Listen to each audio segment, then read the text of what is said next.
So, welcome to day 2 of Upgrade Your Love and Romance Experience. I am so excited for day 2, and if you didn't watch day 1 yet, please do so after this live, because on day 1 we gave an overview of everything that will be happening in this challenge, and I also left you with a question that will be very important for you, which is hello Rebecca, thinking about what you can let go in order to truly upgrade your love and romance experience. Because very often it is not only what we're adding to our life, yet often it is also what are we no longer tolerating and what are we willing to let go. So day 2 today, we will dive deep into your past, especially your childhood, and also past relationships. Why does that matter when it comes to upgrading your love and romance experience? Well, when you were a child, your subconscious mind was a sponge. And that means that everything that you learned about yourself and the world around you was shaped during that age. And that is why in your childhood, what you believed to be true about love and whatnot was primarily shaped in your childhood. Of course, also past relationships play a role here, yet the tone was set in your childhood. This is why taking a look at your past and especially your childhood matters so much when upgrading a love and romance experience. And this is exactly what we will be doing today. So there's already a disclaimer that I want to give you, which is that what we will be covering today will potentially bring up a lot of things for you. And the reason being is that in childhood, when our needs were not met, for example, this can lead to a lot of trauma that we are still holding on. So for example, when you are having an argument with someone that you're also romantically engaged with, you might not be responding from your adult self that is 20, 30, 40 or 50-year-old, yet the response that is impulsively coming is from your 3-year-old self that is triggered by something that reminds it of where it felt unsafe with a caregiver. And we're not consciously aware most of the time, if we didn't do trauma work yet, that this is what is happening. And this is why they too might bring up things that feel very uncomfortable for you. And they feel uncomfortable because we have to face realities of what our status quo is and also where in childhood some of our needs were not met. And this does not always feel nice. Yet this is also where the magic happens when upgrading your love and romance experience, because when you are aware of how your childhood or past relationships influence what you experience, what you believe to be true about love and romance right now, you allow yourself to let that go. And this is where you can open up yourself to new experiences. So this is the first disclaimer. And second disclaimer is that these are very often the things that are still blocking you. So when we're removing these blocks, then, as I said before, we can create more space. And not just add things on top of you, because when your capacity is already full, because you're holding on to anger, sadness, frustration of past experiences, then there's no space for us to create more abundance, magic, lightness, and peace. Because your subconscious, hey again Marie, because your subconscious mind is still stuck in these old cycles that you experienced in your past relationships, in your, maybe also in your current relationship, or your marriage, and or your childhood, as I said before. And this is what we will be covering. What else will you learn? So, as I said before, the role of your childhood, and especially we will focus on your nervous system again, as we did already yesterday. Because these things are not coming from your conscious awareness of, oh, I'm 20 years old, I'm 30 years old, or I'm 50 years old. No, these things are coming from your nervous system. Because when you are a little child, being nice to mom and dad was crucial for your survival as a child. And this is why these behaviors are so deeply ingrained in you. Because at some point, yes, not being nice to mom and dad maybe meant that they didn't give you food or they didn't give you the care that you needed as a child. Or maybe it was just that you perceived, this is also very important, that you perceived you not having certain kind of behavior meant that they were not giving you the love that you wanted. But perceived reality for the subconscious mind is the reality.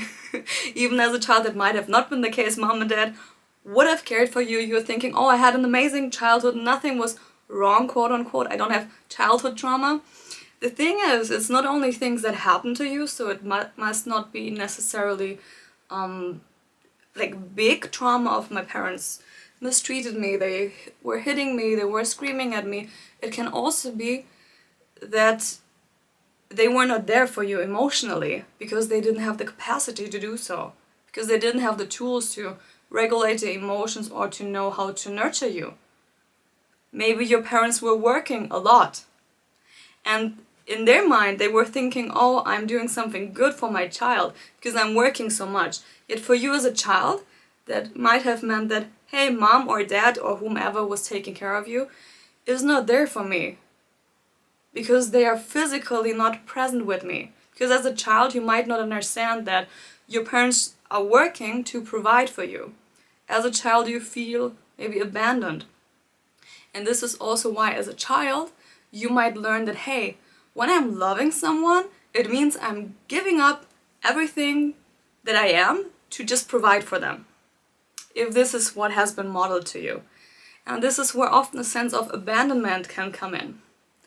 And I've seen this also with many women, that we would want to take care of someone because this is maybe what was modeled to you by your mom, your dad, or whomever was taking care of you. And on the flip side, what this leads to, yes, we're maybe abandoning ourselves in order to take care of the other person and give them love, or what we perceive to be love, or what we learn to be love. Yet on the other hand side, you not taking care of your needs can lead to you resenting the other person subconsciously. Because you giving so much might subconsciously be attached to a certain outcome that you think you will get from providing so much. And you resenting the other person because you think, I gave you so much and now I don't have myself anymore, but you're also not giving me what I need. So if any of what I'm saying resonates with you, also please let me know in the comments. Because this is a very common dynamic that can happen in romantic relationship of suffering, and thinking you suffering makes the other person love you more, whereas you're losing your sense of self.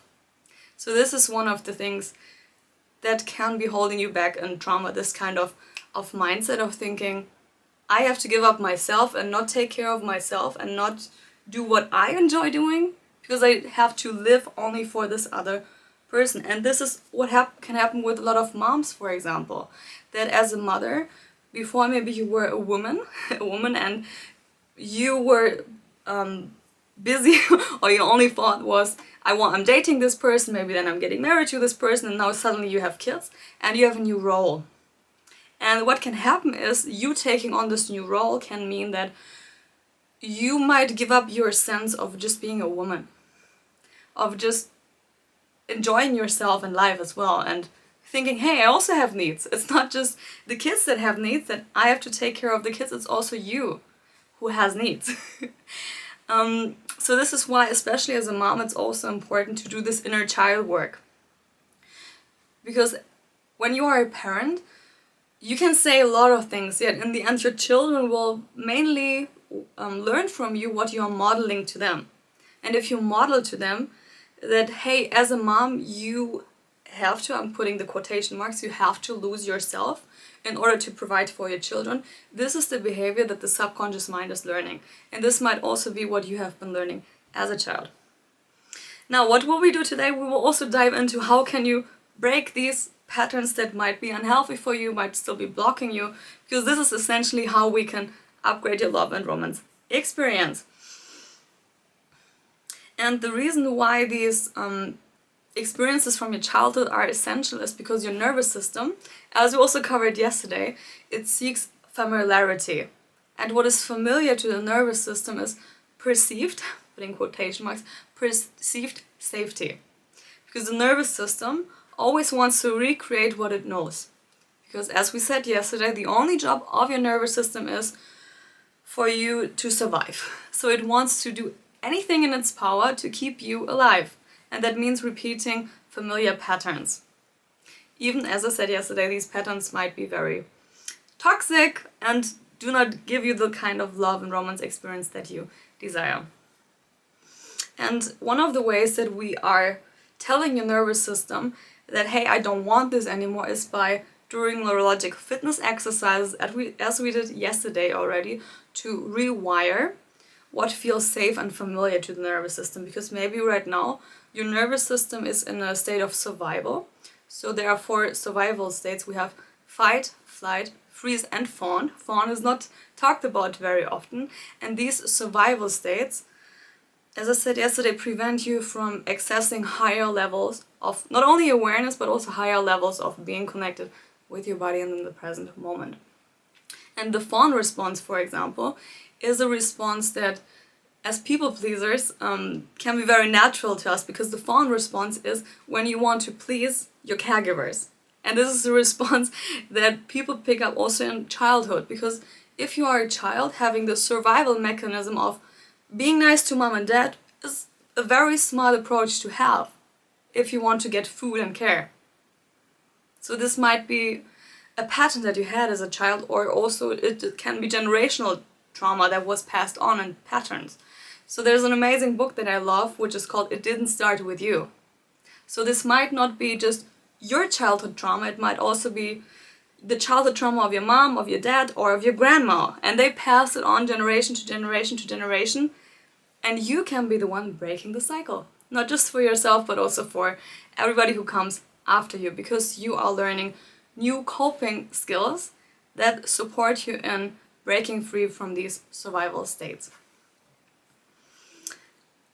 And what we will be doing to rewire the nervous system is we will do again some exercises so that the nervous system learns, as I said, some new sense of safety. Because when your body feels safe, you can also cope better with challenges. And for example, if you're having a conflict as an adult now, not as your child self, your nervous system is better able to cope with it, because your window of tolerance and what you can tolerate is bigger. Because maybe right now your window of tolerance of your nervous system is very narrow, because you are in a state of survival. And with neurological fitness exercises, we widen your window of tolerance. And that means we widen what is possible for you to experience without going into survival state. So without your nervous system shutting down and saying, this is too much for me, you put too much on my plate, bye, I'm gone. And these survival states, as I said, look like freeze, fight, flight, or fawn. So some people want to run away from their problems, which is the flight response. Others want to fight and get maybe angry, maybe they scream, maybe they also break things. And others go into maybe a freeze response. When you're looking at the animal kingdom, this is also a response that some animals are having to protect themselves. So they're playing dead, thinking, oh, if I'm dead, nobody will touch me, nothing will happen. And as a child, this again might be a very smart survival tactic. If I'm just invisible, nobody will scream at me, nothing will happen, I will be good, I'm a good child.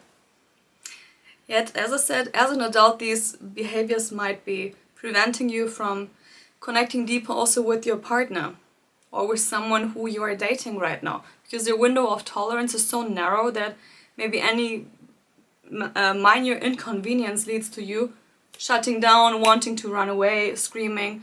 Whereas if we are widening your window of tolerance, you can also move through conflict more smoothly. And then you can find different approaches with your partner, how you want to maybe communicate and how you want to resolve conflict, versus maybe you shutting down. And if your partner is in a survival response of fight, for example, if this is their go-to, then your partner might want to scream and shout and fight, but your survival response is the opposite. So this also might lead to a lot of conflict if we are unaware of it. But we are slowly becoming more aware, and this is where we are breaking the cycle. What else do I want to cover? And there's also another effect that is very important here, which is the emotional contagion effect. And what that means is, if you're thinking, imagine, you are with someone who right now or in the past has been very unhealthy for you. So if you're with this person, you maybe get angry, frustrated, they trigger you so much. Just being present with them is already giving you a sense of unease. Okay, so now we can clear the screen and let that person go. And now I want you to take a step back and think about how you're feeling when you are with someone that makes you feel safe, that makes you feel seen, someone who you really love to have fun with, or you're laughing, maybe you're also going on trips with that person or having very deep conversations and they just make you feel good. So these are two different scenarios. And this is also with the emotional contagion effect, that when we are with one kind of person, their nervous system is communicating with others. Because there's an attunement happening. When we're looking at vibration, for example, if someone is in the vibration of anger, anger has a certain vibration. Whereas when you are in the vibration of love, for example, and you are not aware of the emotional contagion, your vibration is adapting to the vibration of the person whose nervous system is in proximity to you, or you are maybe emotionally or spiritually very connected to that person. And so you are maybe lowering also your vibration to attune to their nervous system, because this is what nervous systems are doing. So even though you don't want to, you might be going down to the vibration of anger, sadness, frustration, just being around that person and immersing yourself in their company. Whereas if you are with someone who is happy, outgoing, they're laughing, even if your vibration is here and maybe your vibration right now is in a survival state, or you're caught up in anger, if someone is super happy, they might lift you up. So you're also getting happy and you don't even know why you're getting so happy, but just being around that person makes you already feel so much better about yourself, more peaceful. And this is, for example, why coaching or therapy is so valuable. If this is also a given, if the person that you are having the coaching or therapeutic relationship with has a regulated nervous system. If they don't, and for example you're going to therapy and your therapist is also highly dysregulated, then you might be attuning to your therapist of taking on like maybe behaviors or beliefs that they are having, that they might be projecting onto you. For example, I remember years ago when I was very down and I didn't know what I was experiencing when I was at the beginning of my mindset and spiritual journey. I was going to a therapist and afterwards I felt more depressed because that person had no idea about trauma and how to really cope with what I was sharing with him. And that is the thing with nervous system. If the other person is dysregulated, you might also be in a more dysregulated state afterwards. And now how can we tie that all back to love and romance? If as a child, for example, your caregivers had very highly dysregulated nervous systems, your go-to might also be to be highly dysregulated. Just because it is it's familiar for your nervous system to be dysregulated, to be on edge and to be maybe also very jittery. Because it is familiar to the nervous system. And as we said before, your nervous system wants to recreate what is familiar. So maybe even if you're meeting someone and the person is secure and makes you feel safe, because you didn't do the inner work on yourself to work with your childhood traumas or with your past relational trauma, you might push that person away. Even though that person might be your dream partner or very good for you. Yet because you did not resolve your things, and your window of tolerance of your nervous system is very narrow, you might not be receptive to that kind of level of security that they are providing you. Yet luckily what we're doing today, as I said, is we will work with rewiring your nervous system to widen your window of tolerance so that the kind of peace, happiness and magic that is available with a regulated nervous system is possible for you, because it is possible. Even though maybe right now you're feeling, I'm so frustrated with my love life, love never works out for me, I'm always repeating the same patterns. Yes, this might be your state right now, and it might also be painful to look at that, and at the same time we can shift that by working with your mind and having the awareness and clarity, and working with the body. And if we sprinkle a little bit of energy work on top of it, which is what we will be doing as well, it gets even better.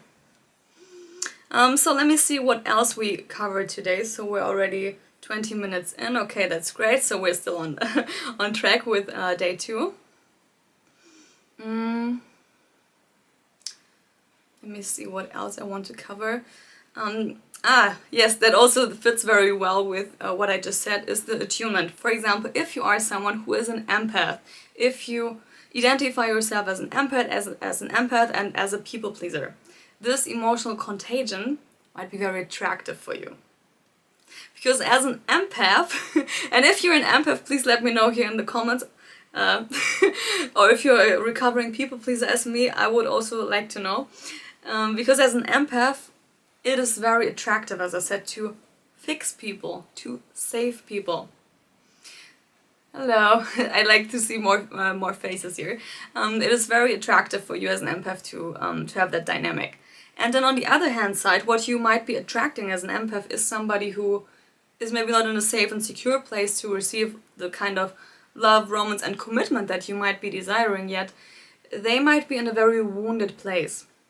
So they might be very attracted to your healing energy and your taking care energy.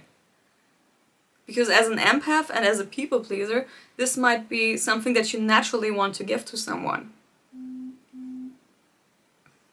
So if this is something that you identify yourself with, take maybe 1 or 2 seconds to really let that sink in.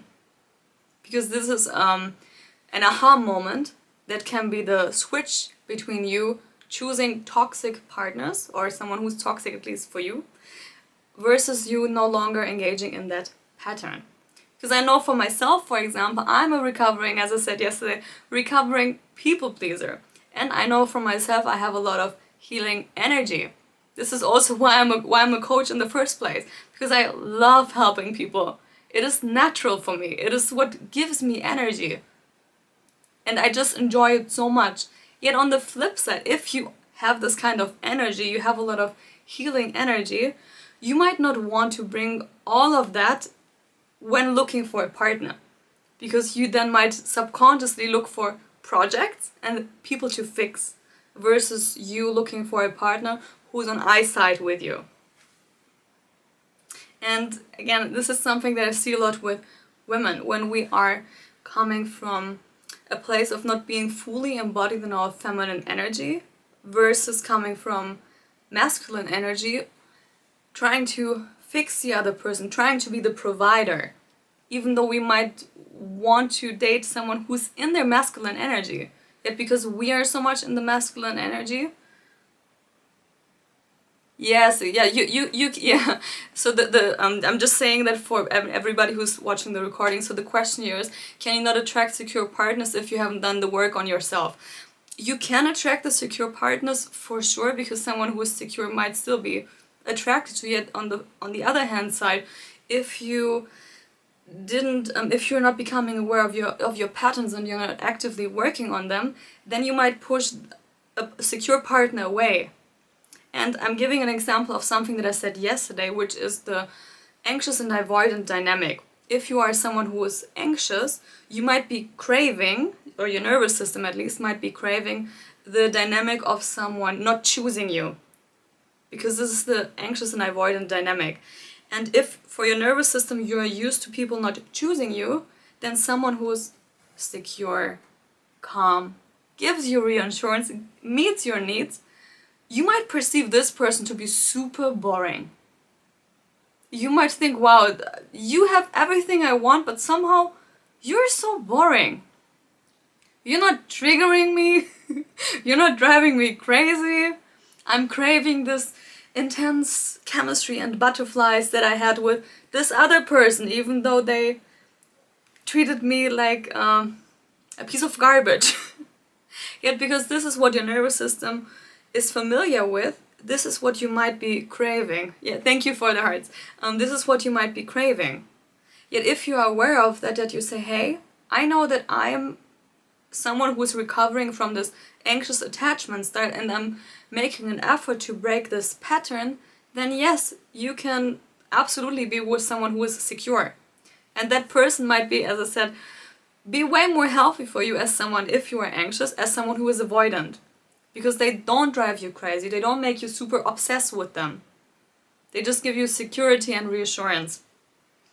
And by doing this kind of work on yourself, you allow yourself to not think, oh, this is boring, I don't want that, I want only the intense chemistry that drives me crazy. If you're able to regulate your nervous system, at some point you get so used of being calm that someone who is giving you so much anxiety, that's not even attractive for you maybe in the first place anymore. Because I know I used to be so anxious in love, and I also used to crave that kind of dynamic because I was not aware of these attachment styles with secure, avoidant, or anxious. I was thinking, oh, I just want this kind of chemistry, but what I was not aware of is I was just looking for projects. I was not looking for a partner on eyesight who was secure, because that was for me boring with my perception at that point, because I didn't do any of the trauma work yet. Yet with more awareness, you allow yourself to be a match to a secure partner. And this is what we will be diving into in 2 days. So tomorrow we will define who is your dream partner, and then the day afterwards, when we look at how can you become a match to your dream partner, this is also where we will look more into you becoming secure yourself. So I love that question. Okay, what else will we cover today? I think we can already start with nervous system regulation exercises now, because as I said yesterday, I don't want you to just listen to me talk. I want you truly to be in your body and allow yourself to be open and receptive for shifts to happen. Because we can think about upgrading our love and romance experience all day long. If our nervous system and subconscious mind are not rewired and healed, we will still be repeating all the patterns that are keeping us stuck at the current level of love and romance that is available to us now. Yet there's so much more. And today what we will start with is connecting to your inner child. And this is so important, to connect to your inner child, because when, as I said at the beginning of this life, as a child, there were situations for you where you did not feel hurt, you did not feel seen, maybe you feel that you were not taken care of, or that your needs were not taken seriously, or you got screamed at, someone was making fun of you, or you just felt like less of a person. That's painful. And if you didn't do any inner child work yet, your subconscious mind will still be in the experiences that you had when you were 2 years old, when you were 3 years, 4 years, 5 years, 6 years, 8 years, 15 years, or whatever age you had, or maybe your past relationship. But today we're focusing on your inner child. So with this neurological fitness exercise, we will be connecting to your inner child. So if you didn't watch yesterday what we did with neurological fitness exercises, please take your phone that you have right now, if you're watching this on your phone, and place it on top of you. So if you're in your bed, just watching here or on your sofa, please take your phone, put it in front of you, and do this exercise with me. I highly invite you to do that, because otherwise you're just watching this, then you're forgetting about that you're going on with your day, but there's not a shift happening. And if you just give this a try, you might see that, hey, there's a new level of safety that is available to me, and I can calm myself down. So please, if you haven't done so yet, put your phone away now. I will put on a timer, and we will do the first exercise for 1 minute. And if you want, you can also lay down for this. So what we will be doing first is we will provide safety. Hello. And we'll provide safety for you by hugging yourself. And I will put on the timer. So what you can do is you can hug yourself, you can close your eyes. If it feels good for you, you can also do like this. And you can say statements to yourself of what as a child you needed to hear. But maybe those words were never spoken to you. So place your phone away. I will put on the timer now. And then if you have a certain memory, for example, that is coming up, if you want to connect to yourself at a certain age where you truly needed the love and care that you didn't receive, you can also do so. Maybe something happened when you were 2 years old, 3 years old, 6 years old, 8 years old, 13 years old. If these experiences are coming up for you, you can hug yourself, close your eyes, and feel into that experience and tell your inner child what you needed to hear from an adult but never heard. So we'll put on a timer now. Take your hands and then just hug yourself. And if it is safe for you right now, you can also close your eyes while doing this exercise with me.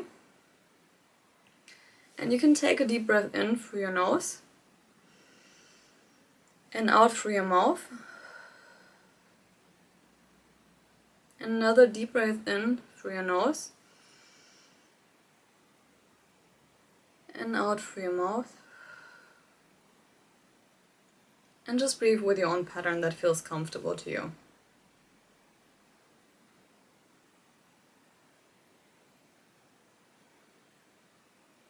And ask your inner child, what do you need to hear from me right now?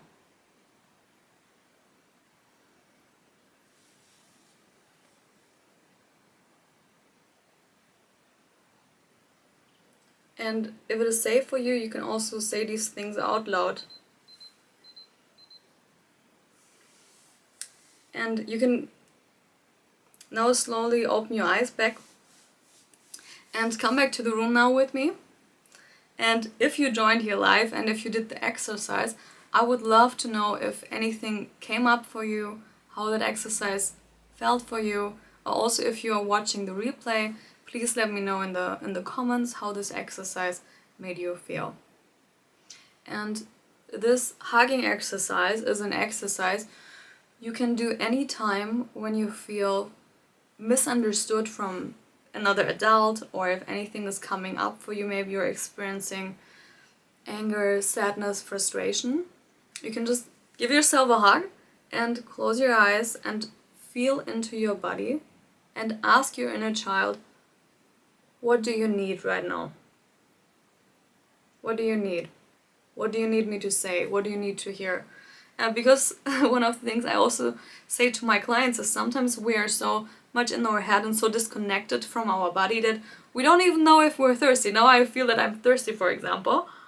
That we are so disconnected from our needs because we, maybe as a child or in our past relationship or relationships, we're so disconnected from our needs that we just shut down everything.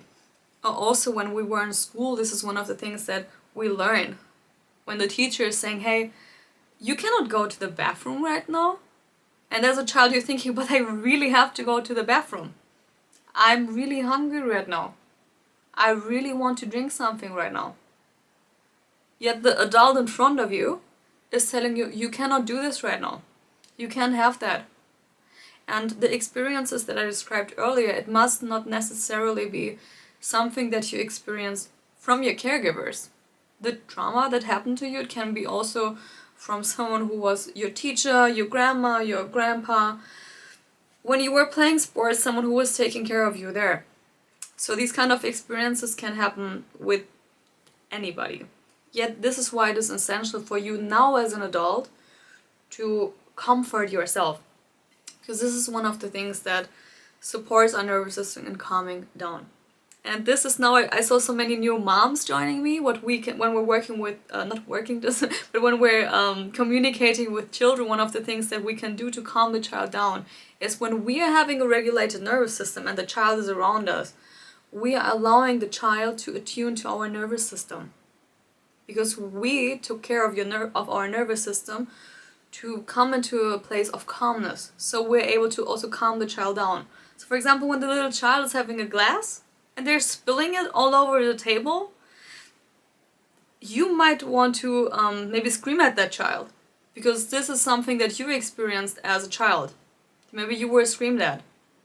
Yet now as an adult you can take a deep breath and then respond versus impulsively reacting.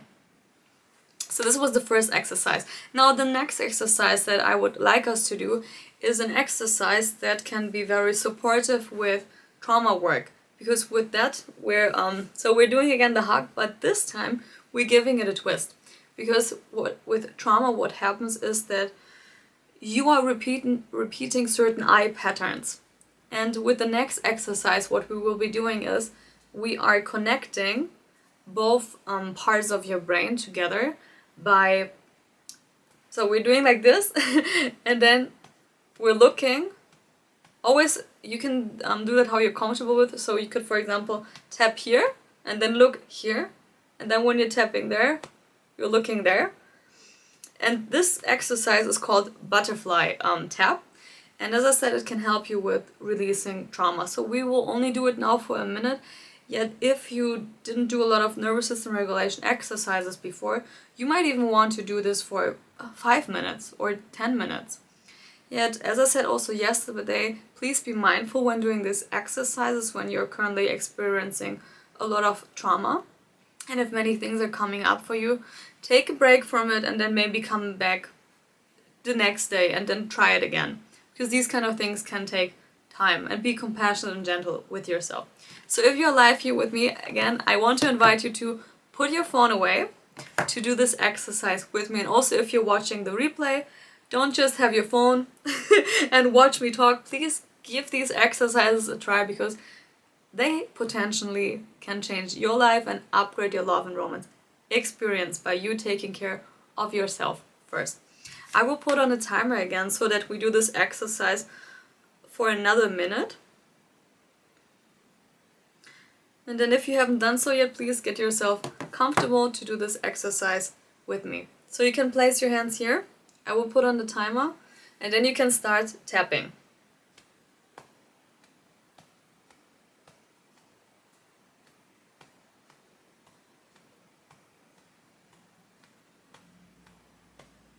And please join me.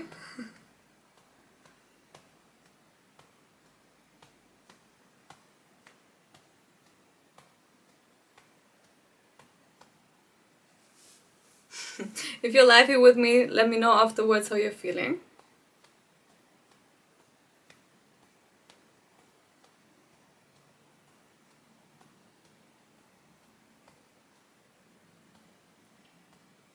And if you're having trouble with watching to the other side, then just go with the same side.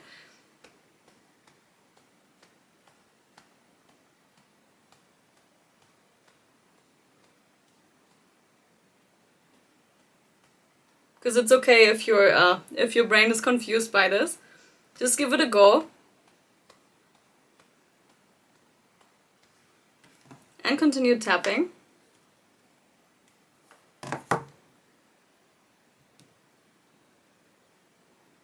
Alright, so we're done now. If you were live here with me, please let me know how you are feeling. I would love to know if anything came up for you.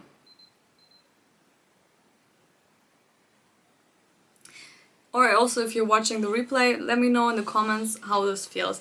And as I said, it might be confusing to watch to the other opposite direction, yet this supports you, as I said, to connect both parts of your brain with each other. Now, the last exercise that I would like us to do is what we did yesterday already, which is the heart-centered breathing. And this exercise is amazing because it connects you to your heart. And your heart is super important when we're looking at love and romance. So, as we did yesterday, please take your hands and then on the left-hand side of your body, where your heart is placed, place them on top of your heart. And join me in, thanks for the thumbs up, join me with this exercise. And as I said yesterday, you can also close your eyes for this, to connect to your heart. And breathe in through your nose if you can, otherwise through your mouth. And breathe out through your mouth. And breathe in again. Maybe you also want to notice if you're breathing in your chest or if you're breathing in your belly. And truly take the time to connect with your heart.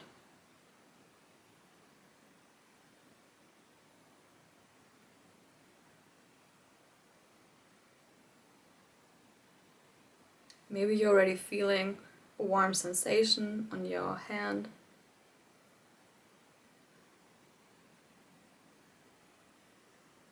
You can also say to yourself, I'm safe, I'm protected. or I'm loved, whatever comes up for you. So this was 1 minute, so you can open your eyes back up. And again, if you're live here with me or if you're watching the replay, please let me know how this exercise was for you. Because for me, this is one of my go-to exercises. For example, if I want to calm myself down, if I'm experiencing a lot of anxiety or stress. And this is so great because when you are finding yourself in a stressful situation, you are not overthrown by your emotions. You are able to use these tools to soothe yourself and to be there for yourself. And this is when you're in conflict with your potential partner or current partner, you might not be projecting anger that you are holding on to them because you're able to calm yourself down first. And this is essentially most of the things that I wanted to cover for today. If you're live here with me, thank you for the hearts. If you still have any question, please let me know. Otherwise, we can close everything off slowly but surely. I'm giving you a couple of seconds if you want to type anything or if you want to let me know how you like this day. And what I truly want to invite you to do is take a look at your, not just your childhood, yet also past relationships. Because you might be still holding on to something that is blocking you. Maybe you're still angry at your past partner. Maybe you are freshly out of a relationship and you are still frustrated, sad, angry and have more things to work through, which is also fine if you need that healing time for yourself. Because if you want to experience more love and romance, it's not just about ignoring everything. It is more so about becoming aware of what am I not willing yet to let go. Because yesterday the question that I placed was thinking about what you can let go in order to create space for your most abundant, magical love and romance experience to come to you.